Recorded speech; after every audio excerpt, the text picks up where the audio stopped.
Hello, thank you very much for taking a few minutes to hear about MiST, the new Children's Patient Safety Collaborative that's been formed in the UK. In the NHS at the current time, we have many organisations that are driven primarily by targets, benchmarking and competition. All of those have their place, but actually the problem with a lot of this is that when you're a winner, you're in a great place, and that's a fantastic place to be. But many of our patients that we're looking after, particularly where it comes to patient safety, do not necessarily end up as winners. And what we want to actually emphasise is that we should be aiming for everybody being winners at the end of the day. Last year, a number of the children's hospitals met at the Patient Safety Summit Paediatric Day at Birmingham Children's Hospital and heard presentations from the Solutions for Patient Safety Collaborative in the USA of how they have come together to actually set themselves targets, measuring their safety parameters and making very ambitious targets to go forward and make their hospitals a safer place for the children that come into them. This inspired people that were there, and there were a large number of children's hospitals who attended, and we decided that we must take this further. So we met at Manchester Children's Hospital last autumn, and from that meeting we actually formed the MiST Collaborative, making it safer together. The idea being that we can all work together, measure the way that we perform in terms of patient safety and strive for continual improvement while sharing the methodology behind how we achieve that. At a very similar time frame, the Harm-Free Care Initiative has also come into being, again set up by a small subset of the tertiary children's hospitals in the UK. And both of these collaborations are completely focused on putting harm in the spotlight. Both of them want to reduce harm. In fact, both of them at the end of the day would like to eliminate harm altogether. Just briefly to look at the Harm-Free Care, they have set up a paediatric safety thermometer, which is still very much under development, but looks at measuring events around patient deterioration, events around extravasation, how pain is managed, medication admission and pressure ulcers in the children's hospital. It's primarily a nursing-led initiative at the current time, and as I've already mentioned, it involves tertiary children's hospitals, and it does actually have at its centre benchmarking. And here, although we have a very common goal, here's where there's a very slight difference. So to go back to the key thing, the MiST Collaborative is not about winners at the end of the day. It's about making every single child that comes through the doors of children's hospitals a winner where safety is concerned. So we've set ourselves a number of things. We're collaborating together. The centres that have joined, and you're welcome to join if you look after children already, please, further details will follow later on, are together to collaborate. They have a shared goal of continually improving safety within their centres. They also commit to measuring that safety performance. It's the one way that we can show ongoing year-on-year improvements. And each and every one of those involved are committed to setting targets and meeting those targets where they can. And fundamentally and most importantly, each and every organisation commits to share the resources that they use, particularly where those resources result in a significant gain in patient safety parameters. So, where should we start? Well, this is already well underway, as I'd explained, in the USA and in the Solutions for Patient Safety centred in Ohio. And they have a number of metrics that they're measuring at the current time, which I've actually listed on this slide. We felt it would be sensible to actually start by trying to adopt some of these measures as a starter for 10, perhaps with some slight modifications for the UK. And when we've met for the first time, we established that it would be crazy to try and go for all of them, so we focused specifically on 3 areas. The first is adverse drug events. This felt like a very big one to bite off, but having said that, it's one of the most major causes of error and potentially harm that occurs in children's hospitals in the UK, so we felt it was something we couldn't ignore. Central line associated bloodstream infections is something that is measured widely, particularly on intensive care units, perhaps less so, particularly in terms of getting denominators for the general patients in a children's hospital. So this is something that we felt that many hospitals have the infrastructure to begin to gather, to begin to measure, and also some have the bundles to manage well, even if they're not deployed widely in all areas that they should be. So this was picked as a potential easy win in terms of getting things moving. And finally, we wanted to look at readmissions. At the current time, there are targets set around 28-day and 30-day readmissions, which largely came from the adult sector. And it's unclear to us how that helps us in terms of being sure that we deliver safe care to children and make sure that they're ready to leave when they leave a centre.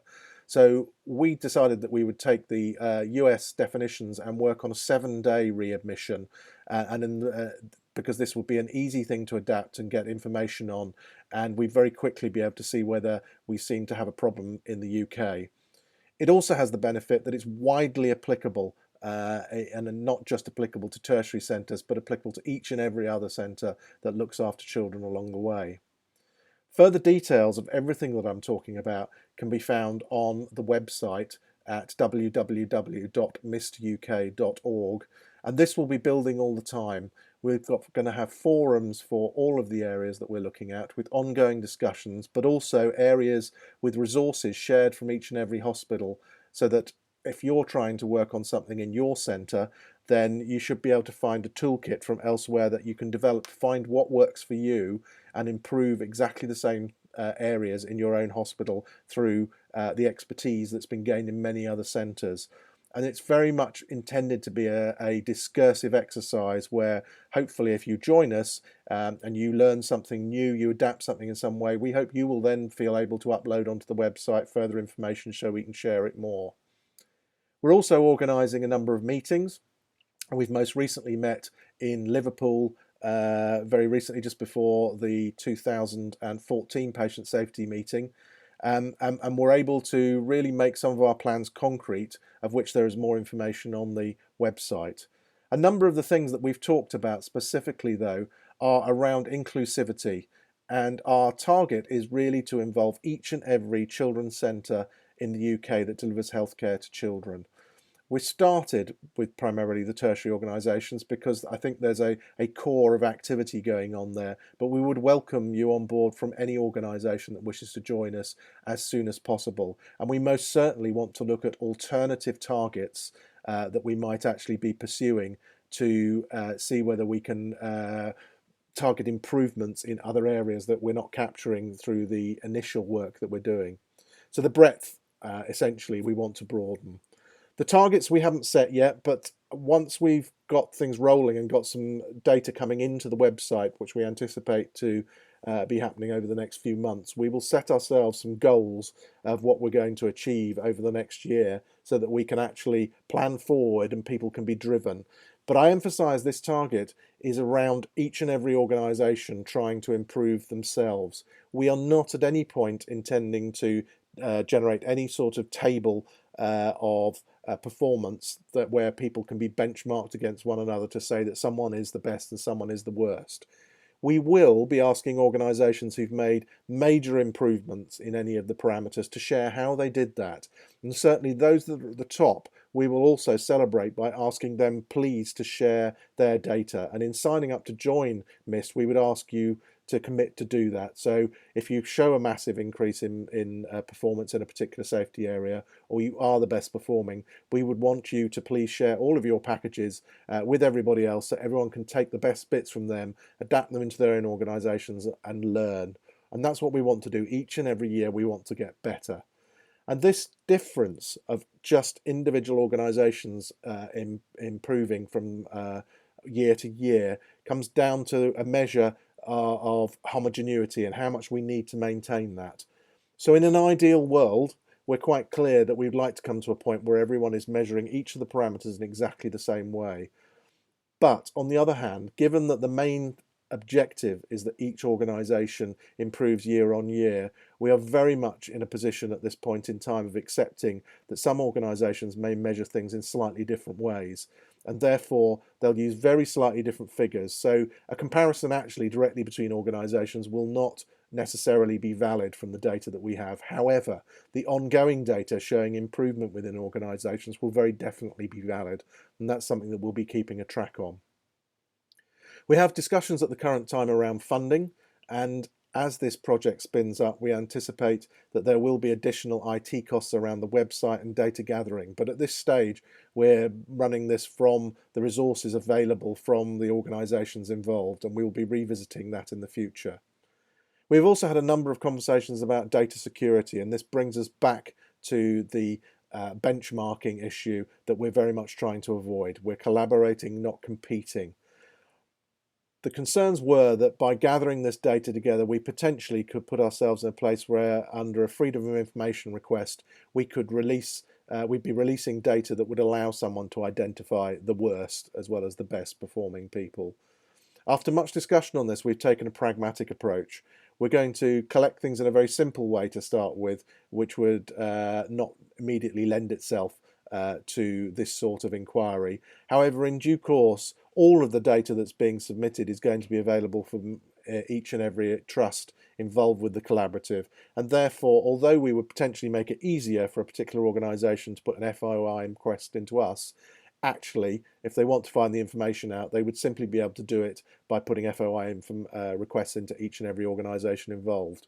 And since the figures financially involved in this for the newspapers and those that we may be concerned about are small, this is something that we've dismissed and, as I say, taken a pragmatic approach on, and at the current time we're going to proceed forward gathering as discussed. So, what now? Well, essentially, there are around 10 hospitals involved at the current time and more looking to join. We would like you to join our organisation if you're in the UK, and indeed we'd love to collaborate with anybody internationally, although we're very much aware that that's going to be a more wider learning process to bring some of the lessons from different healthcare systems across into both the UK and back out from the UK to those other centres. But everybody is really very welcome. You will find further details of us at www.mistuk.org, and details of our next meeting and contact details by email are all available on our website. Thank you very much for listening to this. I really hope that having heard this short presentation that you will feel able to join and contribute to the UK Making It Safer Together collaborative. Thank you.